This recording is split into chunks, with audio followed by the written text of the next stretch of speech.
Welcome to Energy is Currency, the Millennial Development Podcast devoted to helping you mind your business personally and professionally. My name is Alexis Williams, and I am your marketing consultant, idea generator, and mini modern philosopher, the entrepreneur that checks all the boxes, whatever that may mean.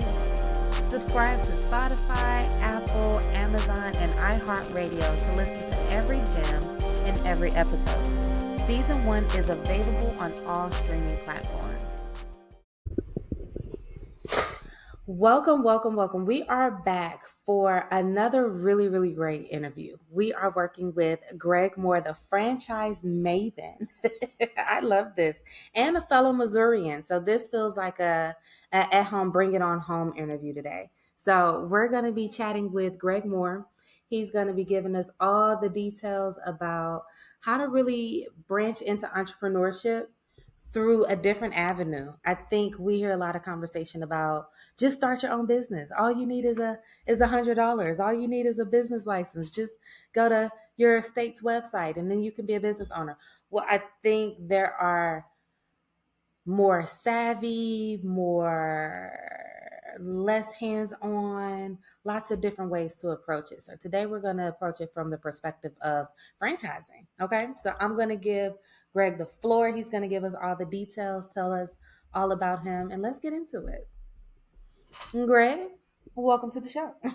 Alexis, thank you very much for having me. I appreciate it. It's an honor. So tell us about you. Tell us how you became the Franchise Maven.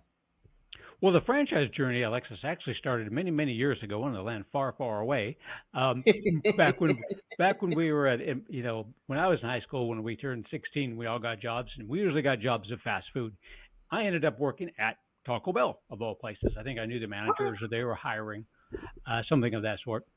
And it turned out, as I moved up in the Taco Bell world and actually started managing a restaurant, that I was working for a master franchisor, and she owned about 50 Taco Bells throughout the Sacramento, California area.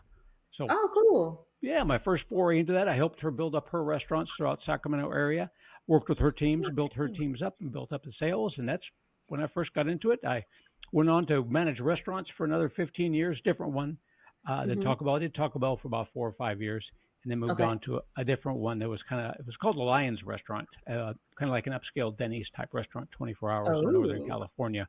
Okay.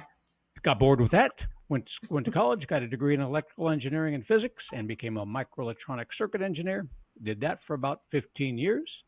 Got an MBA at the same time, bought a dry cleaners with a friend of mine, some rental properties, storage units. So we had our own, and those were all privately owned businesses that we bought. So we did that. We both finally got out of the engineering world, and I said, I want to do something different. So I sold off my portion of all those businesses to my friends, said, you take care of those. I like that franchising thing. That was a whole heck of a lot of fun when I did that. And I don't have the latest, greatest idea. Those privately owned businesses are good, but when you have a privately owned business, there are some challenges that come into that because you don't always know what you're doing. We didn't have a clue about dry cleaning, but we just had to try to figure it out, along the way, which was a bit of a challenge. So I said, that challenge is yours. I like that franchising thing. I'm going to go try that again. So I went out and went click happy on the internet and had about 20 different franchise development people calling me up. And I finally got a hold of a franchise consultant who knew they existed. I did not. And he helped me narrow down a great franchise. So I got into my franchise. At that time was a Schooley Mitchell telecommunications consulting franchise. So I help businesses basically with their phone bills. Think of like doctor's offices and car dealerships that have a huge Got it. So I did that for a while, but then I thought back, I really like what that franchise consultant was doing. He got to work from home with good use of his time, not too much driving around, not any driving around. Yeah, exactly. Benefits are adding up quick, huh? They were. And then I said, because I had to drive around, I was in Austin, Texas at the time, or living just outside of Austin. Huge area to work. Beautiful. That's where the Motorola semiconductor fabrication facility was. We made chips down there. Was one as a microelectronic circuit engineer. So I did that, but I had to drive around to those businesses, which spent a lot of my day was driving. So I thought I get to sit at home and do that, set my own schedule that way. I like that. So I asked him, what organization you belong to. I want to join you. And so I got rid of my franchise and got into the consulting business. And that was 10, 12 years ago and haven't looked back since. So let's take it to the basics because you have had a dynamic career. What is a franchise for those of us listening that don't know what we don't know? What is a franchise? Yeah, I didn't know what a franchise was when I first got into it back when I was 16. But what you're doing with the franchise is that you have a complete blueprint basically on how Mm, to get the business going. What you're doing with the franchise is you're leasing that name and that blueprint, that structure, those operating manuals, you're leasing that, renting that from the franchisor. That's okay. basically what a franchise is.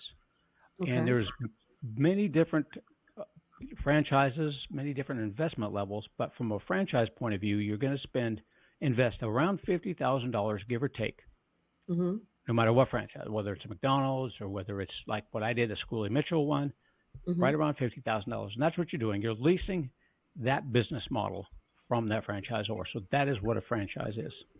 I love that. I think to your point with private ownership, there's this you're the boss, you're the boss, you're the boss, but then you're also the employee and nobody knows what's happening. And it makes for all of this character development and it sometimes makes for really successful businesses, but we all know around a 5-year mark is when some businesses shutter their doors. So how do franchises how do they beat the 5-year itch? How do they beat the hump? What makes them more successful? So what the franchisor has already done is already made those mistakes, already Mm. gone through that process. Okay, So okay. he's past that 5 year mark for the most part. There's some franchises you can get into some emerging brands that maybe haven't been that old yet. That Mhm. you, if you like that sort of thing, you can help them grow. Mhm. But for the most part, you're looking at a franchise that has been around for probably 5 years or more. So they've Okay. already gone through that hump. And what you're looking for that franchise to do is to get you to where you want to be 2 to 3 years quicker, 5 years quicker than if you were to do it yourself. They've made the Gotcha. mistakes. They know how to market, how not to market, who to hire, who not to hire. They've got it all down. So that's what you're looking for in a great franchise system. So the learning curve is well defined. There's guardrails for safety. So you're much closer to your pathway of like sustainability, a sustainable operation. That's great. So, what are some of your favorite franchises? Like, when you think of the phrase franchise, who are some of your greats? It does. I hope Taco Bell makes the top of the list. I actually have a lot of respect for Taco Bell as an organization, as a business. So I hope they make the list. But what are your lists? What's on It your was franchise? Alexis. That was a great franchise when I was there, um, working at it. Really Mm-hmm. wonderful people that helped Mm-hmm. out. I'm as a uh, as a young person back in 16, we talked to all the other people that ran the other, that worked at the other restaurants, like, Burger Mm-hmm. King, McDonald's, and that sort of thing. And there's all sorts of wonderful people that they were Yeah. working there as well. But what makes a great franchise system is going to be a little bit different Ooh. on that. The Most people think franchising, they think restaurants, but there's many different franchises that you can get into. The service industry has many great franchises as well. The authority brands, they have a huge number. They have like Mr. Sparky, which does electrical work. Uh, Benjamin Franklin Plumbing does plumbing work, 1 hour heating and air conditioning. Neighborly Brands is probably is the biggest franchise company of service industries in the U.S., Oh. where they have, the Molly Maids, grounds guys, and they have about 20 different ones. So what makes a franchise a great franchise from a franchising point of view is support and training, Okay. things that Yes. they're going to do behind that. So if it's like a Taco Bell, if it's like something that's a brick and mortar, do they have a grand opening? If it's like a fitness facility, do they have a membership model where they're going to go out and get you members even before that your franchise is up, before it's even built Gotcha. out?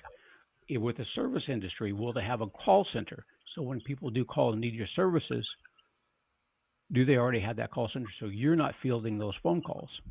Got it. That's what you're looking for in a great franchise system and a proven track record of success, depending on how much you want to reduce your risk. So if you're looking to reduce your risk a great deal, then look for franchises that have 100 franchisees or more. That means they've been around a little while. If they have Makes 100 sense. franchisees or more, they're in the top 5 or 10%, because only about 5 or 10% of the franchises make it to 100 franchisees or more. Yeah, yeah. So that's from a franchising point of view, what makes a great franchise. From Alexis's point of view, Yes, me. it may be a little bit different what makes a great franchise. What makes a great franchise from Alexis's point of view is, am I going to be utilizing the skill set that I have on a day-to-day Oh, basis? And okay. That even was a great question. mhm. And then even more importantly, does that skill set, do I enjoy using that skill set on a day-to-day basis? Can I see myself doing that? Now, there's going to be many other skills that you need within a franchise system, but the main one that you're going to be doing, whether it's being a semi-passive owner where you're managing a team and managing people, if that's the thing that you will you is that the main thing that that franchise is looking for? The skill set that you have and the skill set that you enjoy, Alexis enjoys doing every single day. Because then it's not, you're not going to work, you're not working, you're just Yeah, you're enjoying doing it. what you do best and what you feel best about. Farm out everything else to other people, have anybody else do it, put the systems and processes in place where things run like clockwork. And if your greatest skill set is not wanting to be there 8 hours a day, and you just enjoy the heck out of managing a team of people or managing a manager and let them manage a team of people, then look for a franchise that does that 10 to 15 hours a week and go find yourself something, another hobby to do on your own time.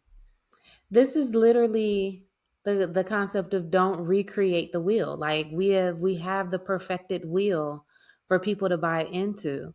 And just listening to you talk, it makes me think about my students at my college. I work at a trade college, at a technical college. Cool. And I think this would be excellent information to share with students who have licenses, who are passionate about a specific, passionate about whatever they got their trade in. But now you want to start a business instead of feeling like you have to do it on your own. Maybe approach the franchise route so that the business is done, but now you can manage and participate in the operations of it.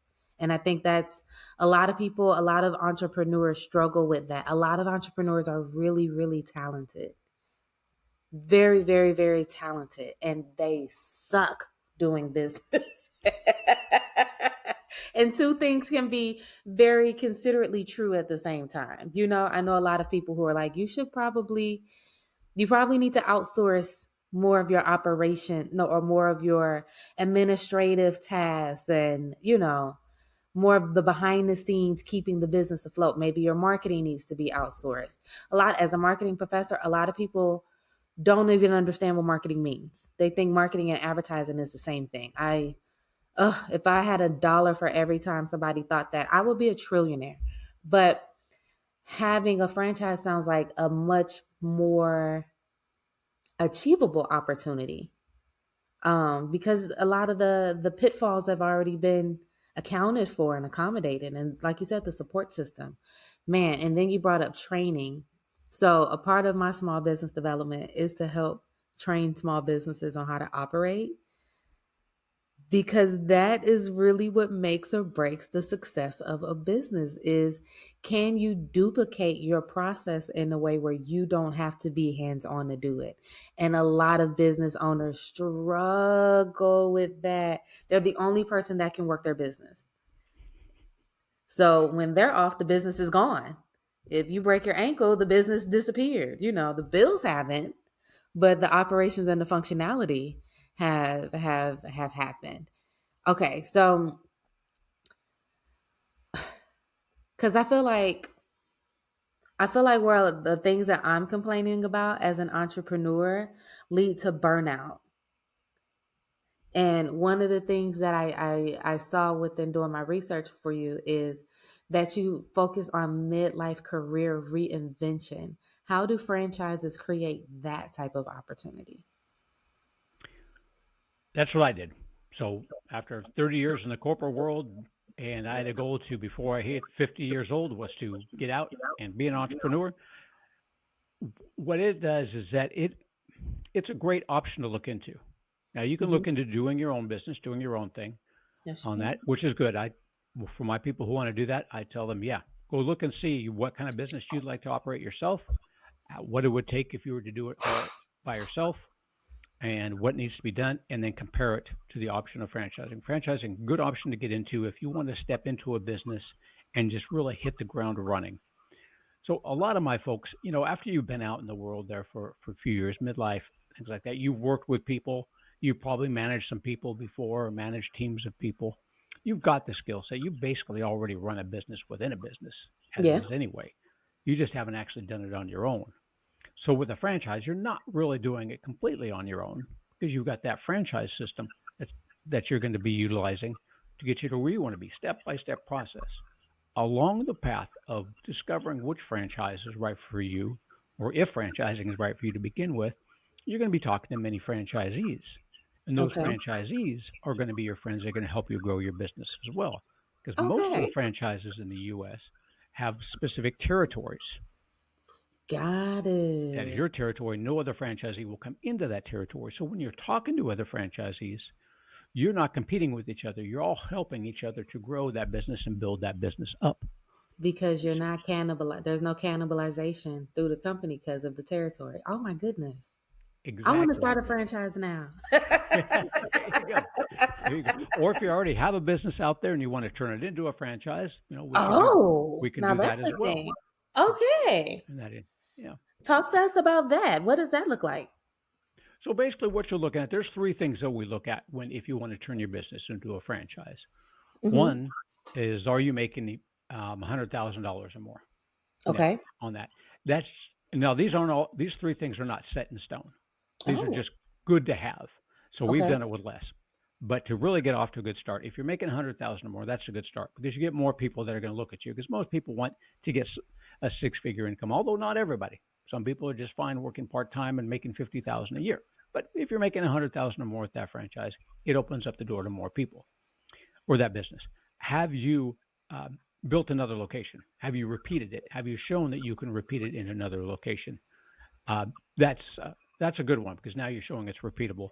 But I've got a few franchises in my system that have one location, and we'll help them grow. It'll just be a little bit more challenging because they haven't shown that they can repeat it. But that's a good way to start.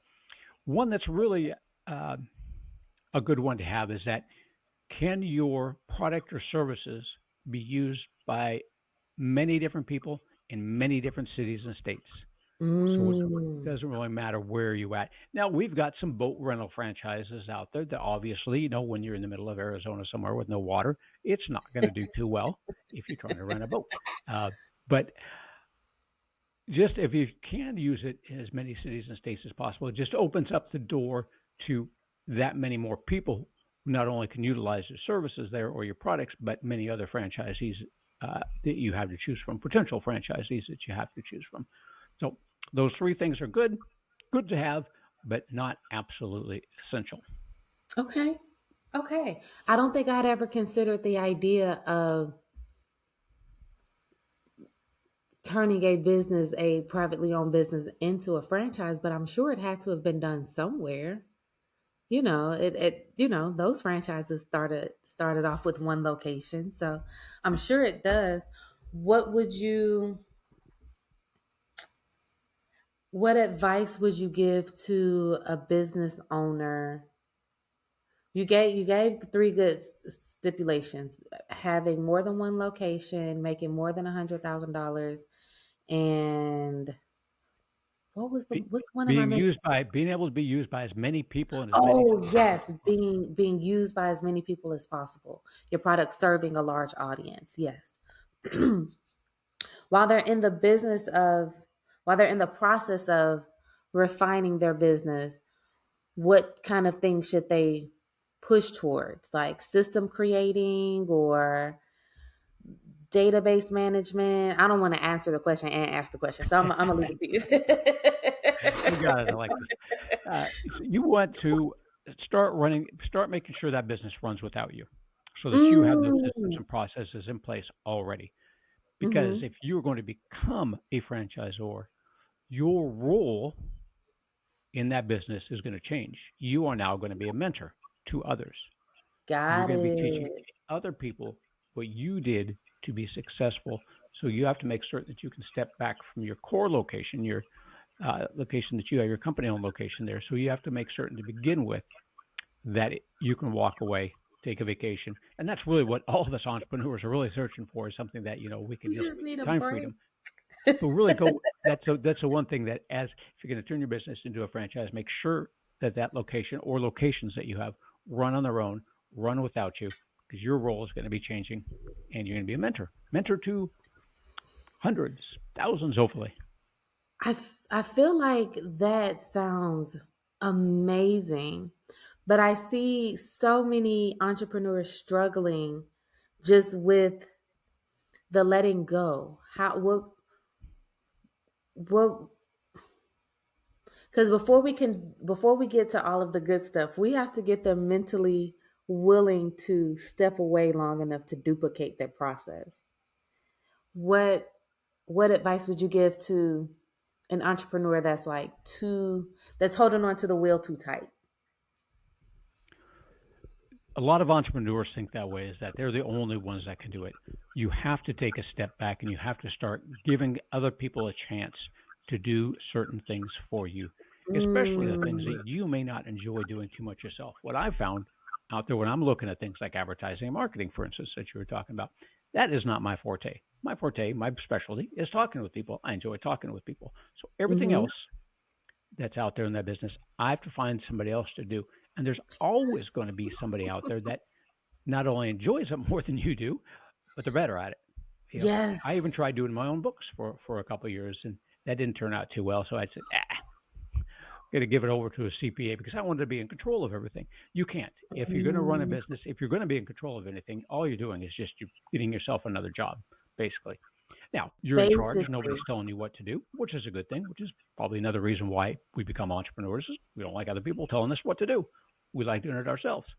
That's But how at it some starts. point in time, if you're going to get that business set up, you got to start turning over responsibilities to others. Start small. Start Yeah. with giving somebody else a small project. See how they Okay. do. I like that. Yeah. Mhm. They do well with a smaller one, then advance it more and give them more and more things to do. That's what I do with the people. Now, I don't have any employees myself doing this.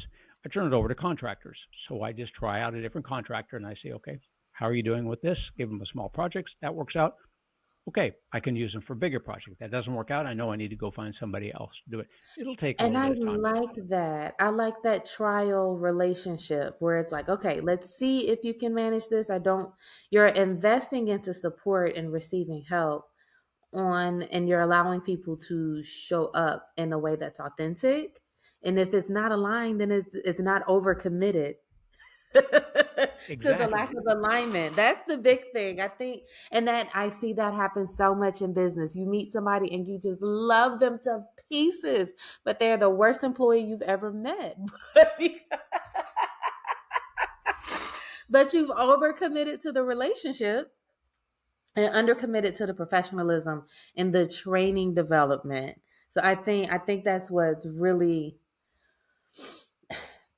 amongst other things, but in this moment, the peak competitive advantage for franchises for me is the training and support and having the right systems already created for people to implement. Because, like I said, you don't know what you don't know until you realize you don't know it, and that could have already cost you thousands of dollars. So Oh, yeah, yeah, that's true. Yeah. that could have already we were already $50,000 deep. But for that price range, for fit to have $50,000 to invest, I would much rather invest it with a more sure opportunity. Is there What type of guarantees or certainty comes with franchises? I'm sure that's what people want to hear. They want to know, is this going to work out for me, or like, do they? Because I feel like this is my my stereotypes. I feel like Ponzi schemes and MLM businesses get mixed up with franchises very easily in conversation. And I don't think people understand the pitfalls or the separation. Does that occur very often in your community? No. So Oh, wonderful. franchising is transparent. MLMs are not.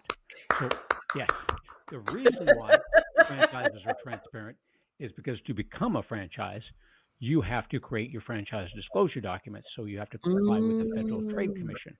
Within Oh, okay. Yeah, so within those franchise disclosure documents, you've got about 20 different items or so in there. And what it's going to do is going to give you a background of the people that are running that business. So you know who's running Mm. it. You can check them out. With AI these days, you can just type in who is, and you get a whole list of things that they've done. Right. Very Yeah. transparent on there. Any bankruptcies, any lawsuits, all of these things have to be listed in the franchise disclosure documents. Got it. Generally speaking, you're going to have I- your financial disclosures in there as well. So the information that you've gathered from franchisees about how much they've made, generally speaking, it's going to be top end income, gross income, because that's what you always. The other thing with the franchisor, you're paying a royalty fee, generally between about 5 and 10%, and that's what keeps that franchise in business. So Mhm. since they're collecting that royalty from you, which then gives them a direct correlation if the more successful you are, then the more successful they are. But that Right. information then can be put into the franchise disclosure document under item number 19, which is financial disclosure, so you get a good feel for what the franchisees are making.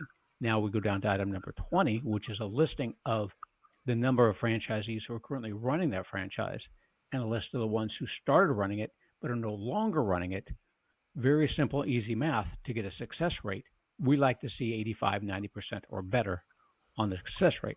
Now, it doesn't mean that they absolutely failed the franchise. There's many different reasons why they may have left. You just have to ask the franchisor why they did it. But short answer to your question, 0 on the guarantees, no guarantees whatsoever. You have a business and it's going to be a risk. Simple as Yes. that. Simple as If you that. start your own business, there's a risk. If you get a job, risk is small, but there's a risk you get business could go under and you get laid off. Right. If you want to reduce your risk with a franchise system, what you want to be looking for there is what we talked about earlier, number of franchisees in that franchise system and how long that franchise has been around. So Got it. only, as I indicated before, only about 5 or 10% of the franchises in the U.S. make it up to 100 franchisees or more. So if you want to reduce that risk, then pick the franchises that have 100 or more franchisees. They've been around 10 years or so, because in the last, what is it, 26, so the last 16, you can actually go back 20 years, because what was it, Okay. 2008 or something, we had an issue, and then we had COVID and an issue. So if you really want to reduce your risk, go find a franchise that have been around for 25 years, since 2000. They've already gone through the downturn with the 2008 thing, and then the downturn with the Yeah, they COVID. survived. They were able to pivot. They're still That's what we're here. looking for. Yeah. Okay. Okay. So, what are some businesses that have made it that long? I can't even think of outside of McDonald's. I think that's my very limited, my very limited list of franchises. That's the funny thing, is that without the fact that you've never used them before, you wouldn't know what they are.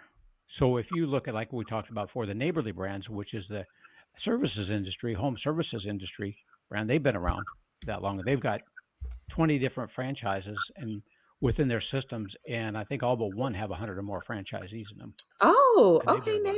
Yeah. neighborly. So and then 1-800 water damage with the Belfour Group. The Belfour Group, they're the ones that, if you like Katrina, for instance, that everybody still remembers, they did half the cleanup for Katrina. They're the largest restoration company in the world, Oh, and they've got okay. a couple brands, franchise brands under them, and they've been around forever. So there's a So, good solid one. okay. My apologies to interrupt you. It sounds All like you're right. saying move away from the food industry and move more towards the services. Well, obviously, our choices in food can always, that's very trendy, that can always change, even though there's sustainability there. I'm sorry, I'm processing everything you're saying. And it's like, no, there are lots of other well established industries that have really thriving franchises in them. Okay. I feel like my eyes are being open to so much more because we always talk about corporations. We always talk about either publicly or privately traded businesses and entrepreneurship. But I think this is a very lucrative avenue that maybe we're not as vocal about, or we should be more vocal about. We talked about the hair industry earlier when we were talking earlier on Yeah. those great clips, supercuts. Great clips and supercuts. Yep. And I see those pop up everywhere. There's And when I hardly tell you, go ahead. there's hardly any territories left for great clips. Great clips has only got about a few territories. They're all over the U.S. Right. So Right. I like to put people into them because they're just a fantastic group. But hmm there's only a handful of territories that are open, so it's hard to find. So it's hard to start up an great clips because of the amount of All saturation already everywhere. already So we talked about everywhere. the territories. They can't compete with territories, hmm so they've basically sold almost all the territories in the U.S. They're that big. Wow. I did some of my worst haircuts inside of a great clips, but they have some of the best haircutting training and hair education training that I've experienced from a professional brand. They really, really do. I'll give them that. I learned a lot from working at Great Clips as a budding hairstylist. Yeah. And I hadn't thought about sports clips. Yeah, sports Hmm. clips, supercuts, all those ones have been hmm around for a while, and they're still doing great and Yeah. still cruising. Yes. So who would be the perfect person to get a franchise? Somebody who is coachable. Some, Coachable. yes, somebody who Okay. can be mentored. Somebody who is risk tolerant. It's, Risk tolerant. Let's yep, spend some time with that. What does risk tolerant mean? it's a business. There's always going to be a risk. Something is going to happen. Something is guaranteed to happen. There's always going to be risks. Like we were talking about before, no guarantees on that. Franchise is not going to give you any guarantees that it's going hmm to happen. So you're going to have to be a little bit risk tolerant. And again, like we were just talking about, this is how you reduce it. But risk tolerance, be mentored, follow systems and processes. You've got to be able to follow systems and processes. Be mentored, be coachable, have some risk tolerance, and you got all that. You're good to go. So I have a one last food industry question. Is Chick-fil-A considered a franchise? Now that is like way out there on the extreme edge of franchising. So How so? with a franchise system, with every other franchise, I can't say that. I can't say every other franchise because I only work with 750 of them. With the majority of franchises Small out there, portion. yeah, Okay. what you're doing is that 50,000 we're talking about was that's just the franchise fee. Now you got your total investment beyond that. So hmm with a restaurant that you're looking at about total 400,000, let's say, on there, Okay. you put that money into it. You build that. You give that franchisor $50,000 for leasing their business model.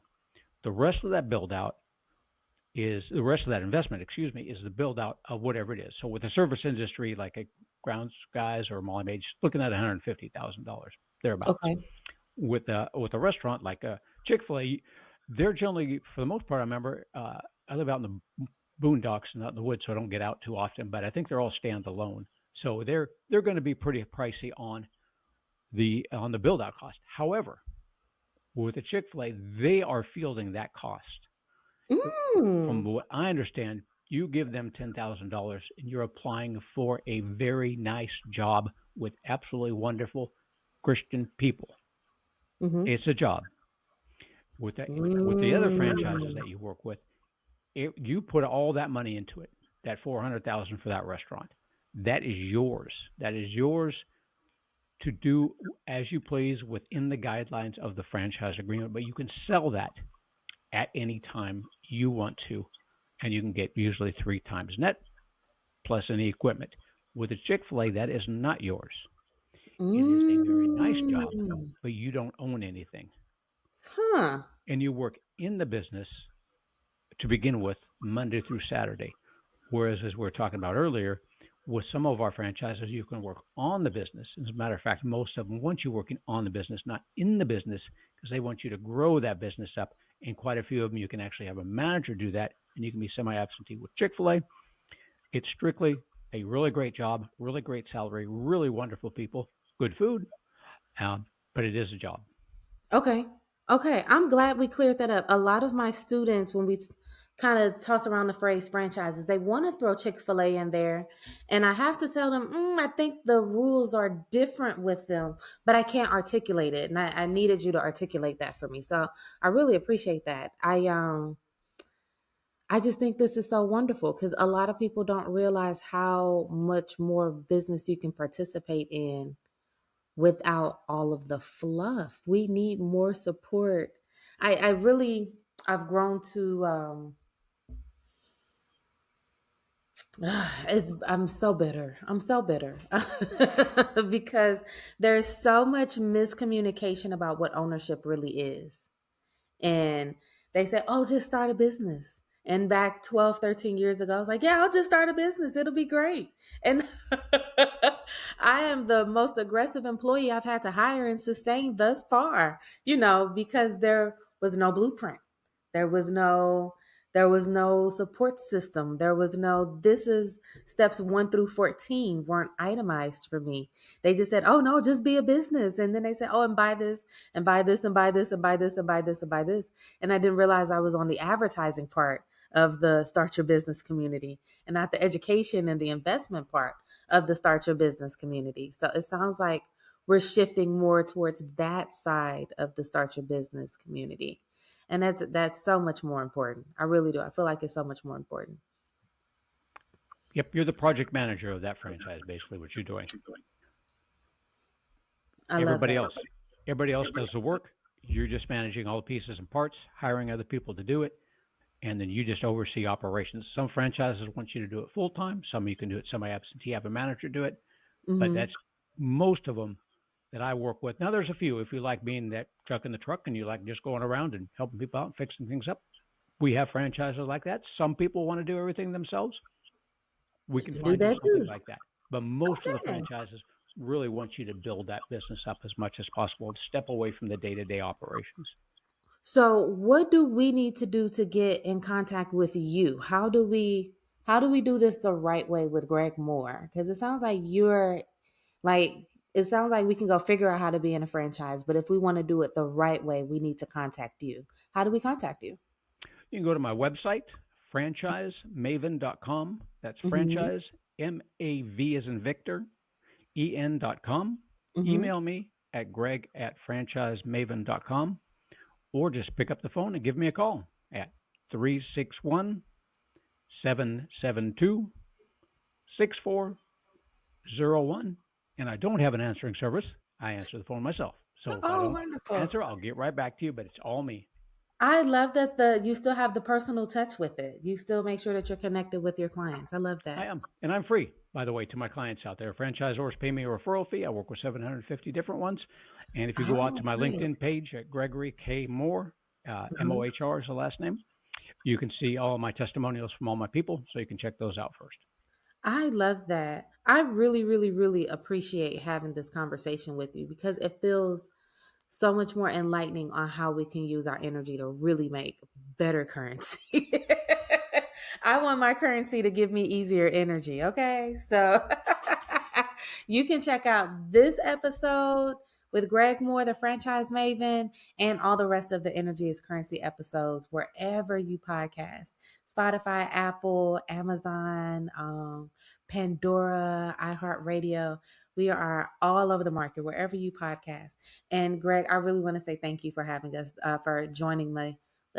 I want to say thank you for joining me for this cast because I learned a lot. I think this was super informational. That's what I do, actually, with the franchising. I'm all about education. Not everybody's going to get into it, and I realize it's not for everybody. It's all about education. And Alexis, It's been a privilege. Thank you very much for having me.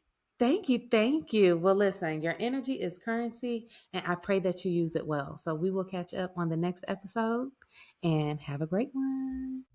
Greg Mohr, the Franchise Maven, has created entrepreneurs through franchising. Investors choose Greg to confidently select the right franchise before committing 6 figures. The process removes guesswork, pressure, and bad fits so that they move forward knowing they made a great decision. With over 12 years, Greg has guided 300 plus entrepreneurs through franchise evaluation and has enabled them to open over 500 successful territories. His mission is simple: help people buy freedom with structure, not someday dreams.